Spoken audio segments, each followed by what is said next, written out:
Good morning, boys. In this video, I will continue with Act 4, Scene 1. We had in the previous video reached a point in the story where Antonio, very disheartened, feeling despondent, sad, demoralized, hopeless, despicable meaning he was feeling that he should be hated as he was by Shylock, and he was the infected, diseased one in the circle of friends. He was the diseased ram in the particular flock, and the flock he referred to was the circle of friends which he had. He, being the infected, the diseased ram in the flock, was suitable for death, to die first. Then he went on to have said that he was like the most ripened fruit, a mature ripened fruit infected with worms, becomes weak, does not have the strength or the ability to hold on to the branch, which falls due to this weakness. So does he compare himself with the fruit, and he must fall first in the group of friends which he had. Then he requested his good friend Bassanio to allow him accept his fate and accept the verdict of the court and die. He knew very well in paying the penalty to Shylock, he would not survive. So he asked very calmly to his good friend Bassanio to allow him be tried, allow the verdict to be granted, and he accept death in the hands of Shylock. Then, if you remember, he had said to his good friend Bassanio that he must not give in, he must not submit to death, he must be courageous, he must be strong to accept the challenges of life and carry on living, and do so in order to execute the most important task. And the task was that he survived to write his epitaph. Epitaph meaning he, as a good friend, carry on to sustain himself, to survive, so that he would be able to occupy himself, to write on his gravestone as a friend his feeling or his feelings and opinions as a friend that Antonio was to him. That is where we had stopped in the previous video. Let me continue in this video for students who have been attending the online classes, as well for students who have for some reason missed out on the online classes. Kindly refer to it, learn from it, and follow it. Gentlemen, as you follow this video, kindly have your books open at the right page, and let us continue. So, Nerissa entered the scene, and she was dressed in disguise as a lawyer's clerk, or as the Americans would say, clerk. So, nobody recognized her, and she had come with a letter carrying the message of the eminent, highly qualified and educated lawyer Valerio. The Duke questioned to know, had he been sent by Valerio, the well-known lawyer who the Duke was expecting to arrive at the court to participate and help him make a decision in this particular case of Antonio. So the Duke questioned to know, come you from Padua, from Valerio? The Duke questioned to know from him whether he had come from Padua, a place away from Venice. Had he travelled from Padua? And had he been sent by Valerio to deliver the message? And Nerissa in reply said, from both my lord, Valerio greets your grace. And Nerissa says, yes indeed, she had come from Padua. That is number one, both meaning she had come indeed from Padua. And she had come to the court bringing in the message from Valerio, the eminent, the highly qualified, the well-known, the famed lawyer. So both meaning from Padua as well as bringing in the message of Dr. Valerio. So next Bassanio observing. So Nerissa, as she said that, she handed the letter with the message from Valerio to the Duke for the Duke's consideration and observation. The Duke wanted to know what was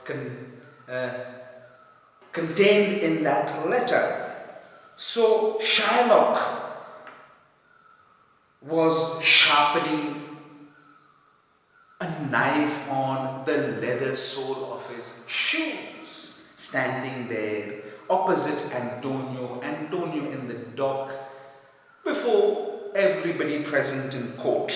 And Bassanio observing Shylock doing so in a very forceful, in a very eager and in a very hateful manner, with a lot of energy and zeal, he observing Shylock do so, he questioned Shylock, why dost thou whet thy knife so earnestly? He questioned to know from Shylock, why was he sharpening the knife which he carried so forcefully, so eagerly, and so with hate?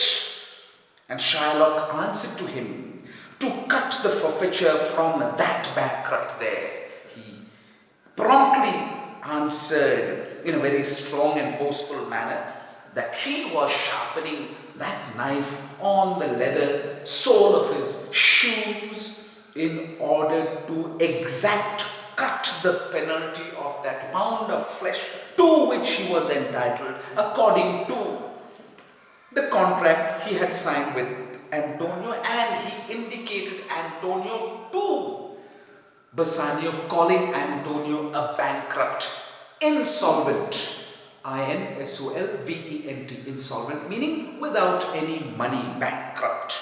He meant to degrade, embarrass and insult Antonio. And Antonio was very popular among the people sitting in court. So in a way he tried to hurt the ego and pride of the Christians who considered or hailed Antonio to be one of their strongest representative.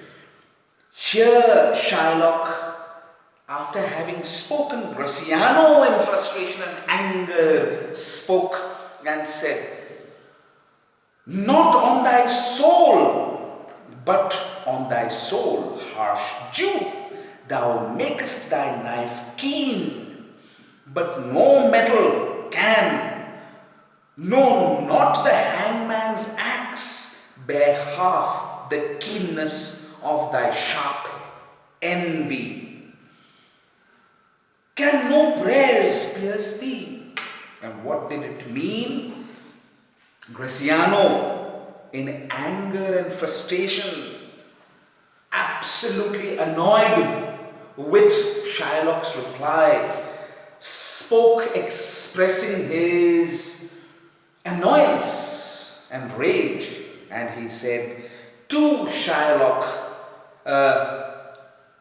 that no, he was not sharpening the knife on the leather sole of his shoes. The first word sole, S-O-L-E, sole, the soles of his shoes. But he was sharpening, whetting, W-H-E-T-T-I-N-G. Whetting means sharpening the knife on his cruel, spiteful and wicked soul, the spirit which he possessed, or which housed his body, which was in him. Again I repeat, he said no, he was not sharpening the knife on the leather sole of his shoes, but he was sharpening the knife on his wicked, spiteful, hateful and malicious soul which he had within. However, he said, his knife, the knife that he was sharpening, which was made of metal, to be precise, steel, could never become as sharp as his ill will or his hateful intentions, or it would never become as sharp as his destructive and spiteful, malicious intentions. Intentions means his desires to hurt. So he said, no, the knife that he was sharpening, that was made of steel or metal, could never become as sharp as his ill will, could never become as spiteful or destructive as his malice, as his hate, cruelty, and his spitefulness. Then he went on to say, in fact, Gratiano said, in fact, no metal, not even the metal with which the head of the hangman's axe was made up of, not even that metal, not even the axe head of the executioner could acquire or get as destructive in nature or as sharp in nature as his wicked intentions, as his cruel intentions, as his malicious intentions. Again I repeat, he said, no. In fact, he said, no metal, not even the executioner's axe, could become half as sharp as. Please remember, he said, no, not even the metal with which the executioner's axe head was made up of, that too would not gain half as the sharpness of his wicked malicious and hateful intentions. Executioner, meaning a person who was put in charge to sever or decapitate the head of a convict as punishment, to cut off the head. And sometimes here the word gallows is mentioned.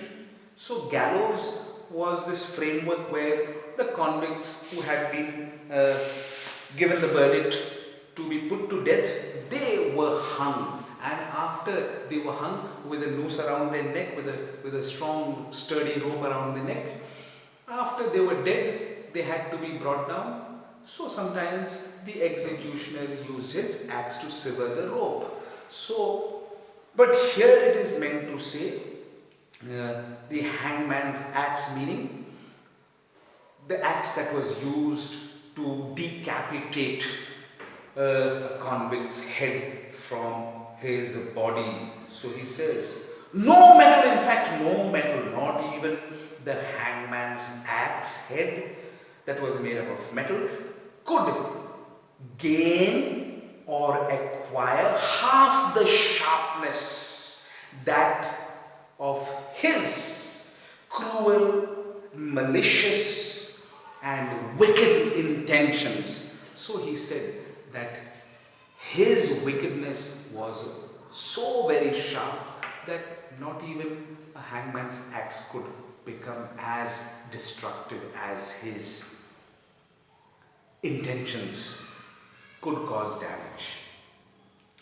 Then he went on to say, can no prayers, he questioned, could no form of prayers, could no form of entreaties, could no form of supplications, could no form of request, could no requests, could no supplications, could no prayers and entreaties penetrate into his stony heart to influence it, to affect it, to soften it so that it could change and become sensitive, become forgiving and merciful. That is what he questioned to know. And Shylock said, no, none that thou hast wit enough to make. He said, what did he say? He first denied, declining that no requests could penetrate, pierce his heart, to influence it, to affect it, to soften it and bring about any change that of mercy, forgiveness and sensitivity. He then went on to say, none that thou hast wit enough to make. And he meant to insult Graciano, and he said, no requests, none meaning, first he said no, denying him that no request could penetrate his heart, influence it, affect it, to soften it and change it. Then he went on to say that no requests which he, Graciano, was capable enough making with his shallow, low, limited intelligence, could touch his heart, influence it to cause a change or move it. You understand? Make it sensitive enough to soften it so that he could forgive. So he meant to say that he was not even intelligent enough to make a request that could change his heart, enter his heart and change it. So in fact he called him immature, not even worthy of making any request to him. He meant to say that he was much below his dignity to talk to, trying to degrade, humiliate, totally disregard him, pay no attention to such a man as Graciano was, according to Shylock. So, Graciano then expressed his frustration, anger, and he abused him. He said, "Oh!" Oh, meaning, in anger and frustration, he said, expressing his annoyance, "Oh, be thou damned, inexorable dog, be thou damned, that he be condemned and sent to hell." He be condemned and sent to hell for his spiteful, malicious, and wicked attitude which he was displaying. And he called him inexorable dog, meaning a dog, a stray dog, a street dog, for which no amount, no degree of curses was enough. That no amount of curses was enough for such a mongrel, a street dog that he was. He abused him, and now this proves that Christians who formed the majority thought it righteous, thought it was right and acceptable to abuse a Jew like Shylock, who formed the minority in Venice, and that all Christians thought and agreed with such kind of treatment, looking down upon a Jew.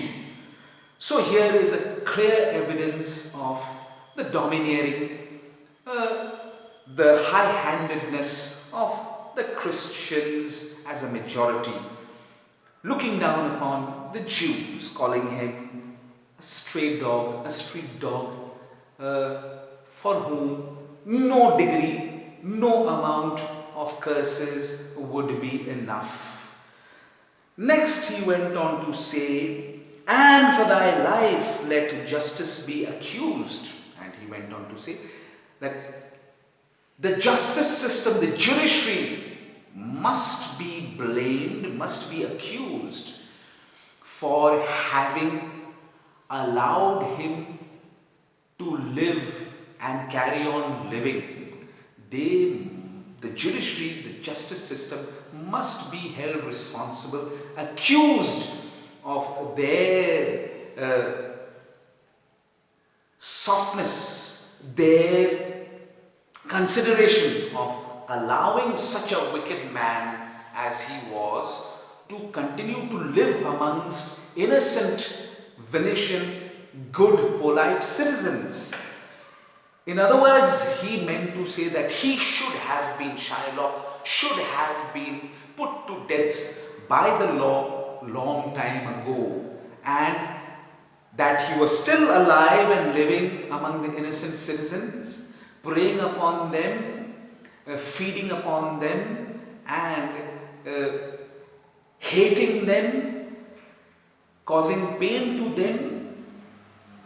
The justice system was to be blamed for allowing such a wicked man to live amongst innocent men in Venice. And that he was still alive was a grave mistake by the justice system. They should be accused for him living and sustaining to live among the Venetian citizens, causing them harm and causing them pain. This should not have happened. So, he should have been put to death long ago by the law and the judiciary. Now next he went on to say, Thou almost makest me waver in my faith to hold opinion with Pythagoras that souls of animals infuse themselves into the trunks of men. Thy currish spirit governed a wolf who hanged for human slaughter, even from the gallows did his fell soul fleet, and whilst thou layest in thy unhallowed dam infused itself in thee, for thy desires are wolfish, bloody, starved, and ravenous. What did he mean to say by that? In absolute anger and hate for Shylock, he went on to say that Shylock's wicked attitude, Shylock's spiteful attitude, Shylock's vengeful attitude, Shylock's animal-like attitude, Shylock's insensitive attitude, Shylock's attitude of hate and malice was making him doubt his own Christian faith and principles which he believed in. Christians believed that human beings had souls, and when a person expired or died, the soul escaped the dead and ascended to heaven to be judged by God. And they also believed and claimed that most Christians were good to receive a place in heaven, their soul to receive a place in heaven after their death. And this belief in the idea of ascension, A-S-C-E-N-S-I-O-N, ascension, meaning that the soul after the person's death escaped the body of the dead and rose to go to heaven to receive a place in heaven of peace, love and harmony. And only human beings possessed souls. Only human beings possessed souls, not animals. So he said that Shylock's hateful and malicious attitude which he was displaying was forcing him to doubt his own faith and believe in Pythagoras' theory of the soul. Pythagoras was a Greek mathematician and he was a Greek philosopher, you can say, and he believed that not only men possessed soul, not only human beings possessed soul, but animals too possessed soul. And when animals died, the soul which lived or had possessed the body of the animal, it escaped the dead body, and instead of going to heaven, they reincarnated, they transmigrated. The first word you have to remember is transmigrated. They moved from one body to another to occupy another human being's body or another animal's body. So, when animals died, they too had souls, and when such animals died, the soul would escape to transmigrate, to move from one body and take possession or enter into the body of some other animal or human beings. So he said that Shylock's hateful behavior that he was displaying was forcing him to doubt his own Christian principles and faith, and instead believe with Pythagoras, the Greek mathematician and philosopher, who believed in the transmigration of the soul and the reincarnation of the soul. Meaning transmigration, Transmigration, transmigration meaning the movement of the soul from the dead body, escaping the dead body of an animal to take possession of a living human being or an animal or any other animal. That is called transmigration. This movement is called transmigration. Reincarnation means being born in another form. It could be in the form of another human being, or in the form of an animal, or you can say insects and things like that. So this was called reincarnation, to be born again. Reincarnation, R-E-I-N-C-A-R-N-A-T-I-O-N, reincarnation. So he said that his attitude and behavior, his wicked attitude and behavior was forcing him to doubt his own religion, shaking his own faith, and forcing him to believe and agree with Pythagoras and his theory of the soul, that souls not only existed in human beings but it also existed in animals, and when animals expired, the soul escaped the dead body and entered into other human beings, not only other human beings but also other animals. And based on that, he said, his currish spirit, his stray dog-like spirit, his street dog-like spirit that he had within his body, previously lived, previously inhabited. Governed means previously it had lived or it had inhabited the body of a wolf. And this wolf was violent, bloodthirsty, murderous, and it had hunted human beings. It had killed, slaughtered means killed human beings, for which the wolf was caught and put to death by hanging. So this murderous, violent, bloodthirsty, wicked, cunning wolf, which had hunted human beings, killed human beings, the wolf was punished for having slaughtered or killed human beings, men.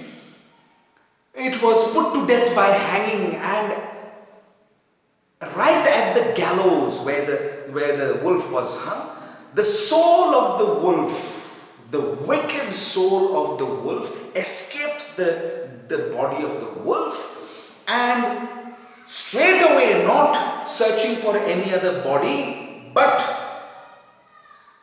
immediately from the gallows, the cruel soul that had escaped, see the words there, the words are, fell means his cruel soul had escaped. Fleet means his cruel soul had escaped the body of the wicked wolf, and straight away, without searching for any other body, entered into Shylock's body while he was inside the womb of his unholy mother, while he was unborn and still within his mother's womb. And Graciano called his mother unholy. Unhallowed means unholy.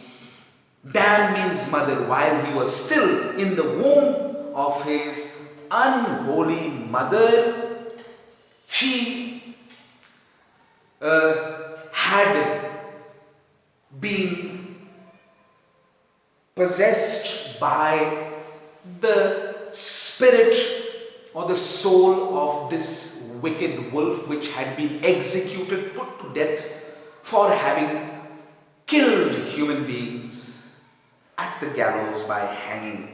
The spirit, the cruel spirit of this wicked wolf had escaped, and straight away, no sooner had it been put to death and the soul had escaped, than it entered straight into Shylock's body while he was still in the womb of his mother, W-O-M-B, womb of his mother, unholy mother. That is what Graciano had said, abusing not only Shylock but also his mother.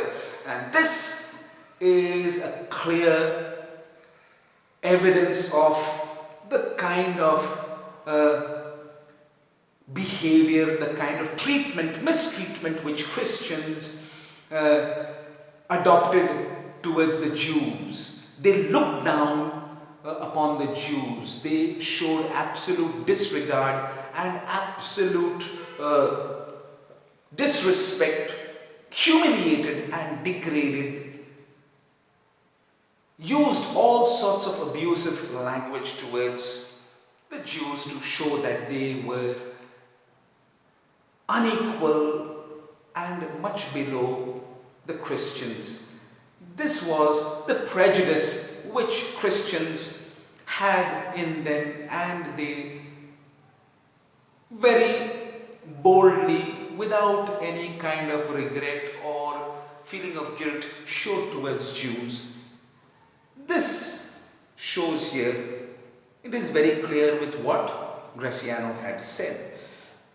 And he said, that is why, that is for thy desires, that is why his desires, his wishes, his intentions, the right word would be his intentions. That is why his intentions were wolfish, bloody, starved and ravenous. Therefore, he said his intentions, his desires and his wishes were wolfish. Wolfish means as wicked as a wolf, as destructive as a wolf, as violent, murderous and cunning as a wolf. Please remember, wolfish means his desires and intentions were as destructive, wicked, cunning and violent as a wolf.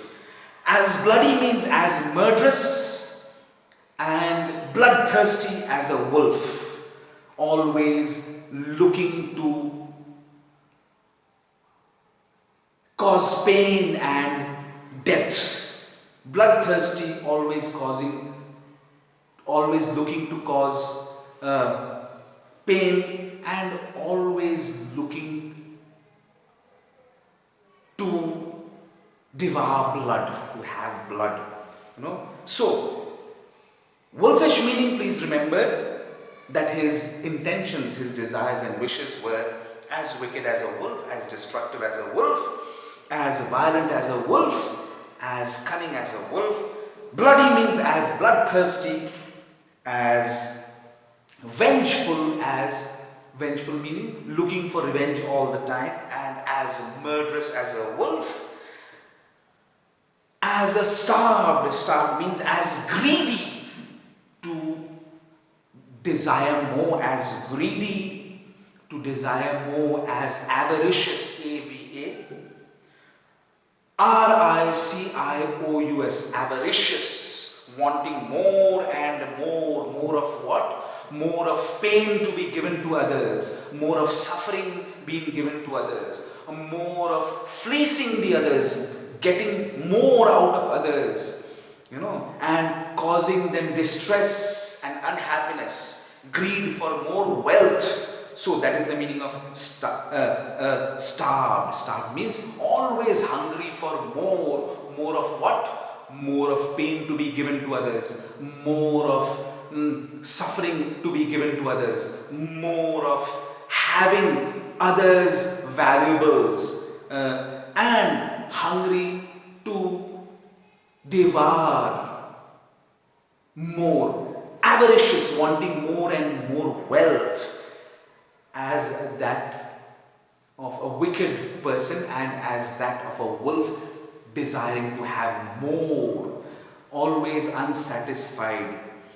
And ravenous meaning as hungry as a wolf, always intending to kill, hungry all the time, desiring to prey upon the weak, hungry to cause pain and destruction. So he said that is why, since his spirit that he possessed was a dog-like and it previously occupied the body, it inhabited the body of a wicked, bloodthirsty, violent, human preying, P-R-E-Y-I-N-G, preying, human hunting wolf. That is why his desires and wishes were as wolfish, as bloody, as starved, and as ravenous as a wolf. And Shylock then said,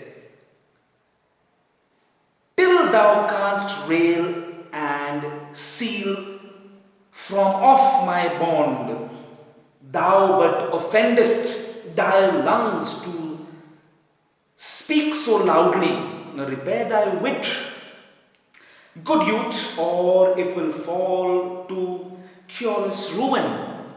I stand here for law. And what did he mean to say by that? he meant to say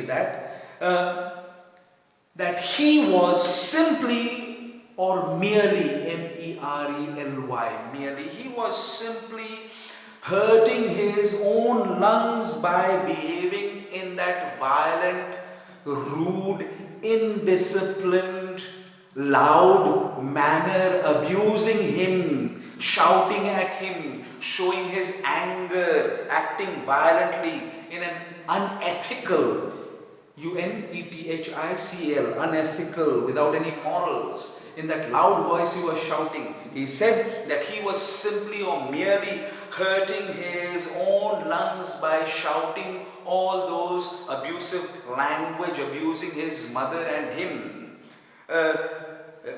And he would not be able to remove the seal from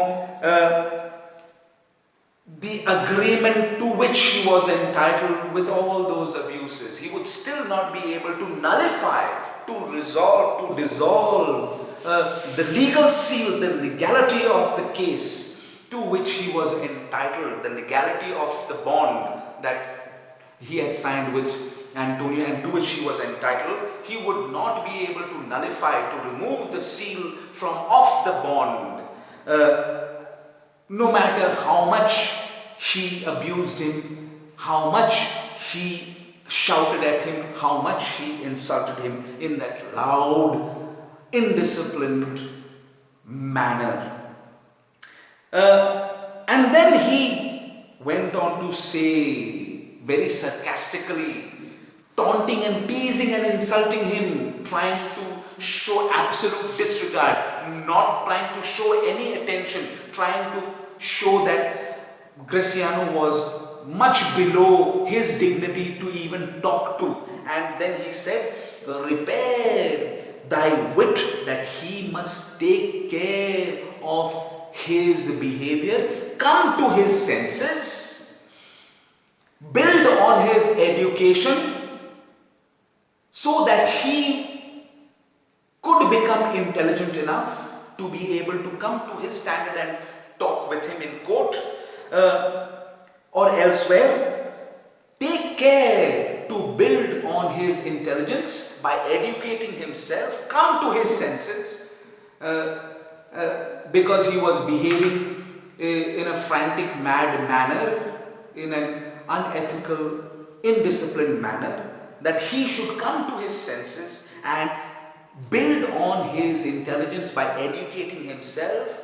Good youth, he said very sarcastically, teasing him and taunting him, trying to prove that he was much more inferior in intelligence and that he was not worthy to talk to, calling him good youth, trying to frustrate and trying to tease him. Or he said it would fall to cureless ruin, or if he would not take care of him, take care of his behavior, take care of him, come to his senses and try to build on his intelligence, educating himself with all the manners and etiquettes that a gentleman like he was claiming that he was. Graciano claimed that he was a gentleman, so he said that he must educate himself, build on his intelligence and learn all those good qualities and mannerism which a gentleman, which he was claiming, should have and possess. He should build on that. Otherwise, his intelligence and his worth would fall so low that it would become impossible for him to recover, that it would get beyond redemption, redemption, that he would never be able to bring himself up to that dignity where he could be called a gentleman by others. And it would damage him and destroy him if he would not. If you don't remember all these complex things, he said in simple language, you write in the exam, he said very sarcastically, taunting him and teasing him, that he should take care of himself, come to his senses, Watch how he was behaving himself in court. Otherwise, it would destroy him completely beyond his ability to recover and repair what he was causing, the kind of damage that he was causing by his extreme violent behavior, using all those abusive language. I stand here for the law. And he said, there he was, present in court, and he was expecting the court, the duke, the jury to grant him justice, deliver justice to him according to the law, and nothing more did he desire. That is what he made it very clear to the court. So, till then, we have completed in the online classes. I'm going a little slow so that you understand everything once and for all. If you have any doubts or any queries, please feel free to ask. I will be very glad to help you. Now, what have you learned? The entry of Nerissa, dressed up as a clerk or clerk. She handed the letter to the duke that had been sent by Valerio from Padua.